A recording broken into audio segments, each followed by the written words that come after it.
इतने सारे ऑर्डर, क्या आप सच में प्रॉफिटेबल हो?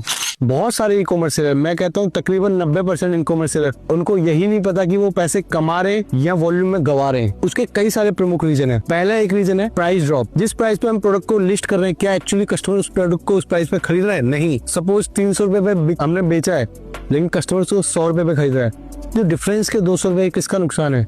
ई कॉमर्स प्लेटफॉर्म का नहीं, आप सेलर का। दूसरा बड़ा रीजन प्राइस में जो जीएसटी के रेट चेंज हुए हैं उसकी वजह से। बहुत सारे प्रोडक्ट ऐसे थे जो ई कॉमर्स प्लेटफॉर्म पे 18% में लिस्ट थे, लेकिन ई कॉमर्स प्लेटफॉर्म ने उसे अनयूजुअल तरीके से 5% में ला दिया और ना ही वो प्राइस को चेंज करने दे रहा है। ये बहुत सारे ई कॉमर्स सेलरों के साथ दिक्कत आ रही है। तो उससे हो क्या रहा है? अगर कोई प्रोडक्ट 18% जिस पे जीएसटी लगता था उस पर 5% लगेगा, जो 13% का अनयूजुअल डिप है जीएसटी की वजह से, वो भी ई कॉमर्स सेलरों को नुकसान है। इस चीज को अवॉइड करने के लिए हम क्या कर सकते हैं? एक सिंपल सॉल्यूशन है।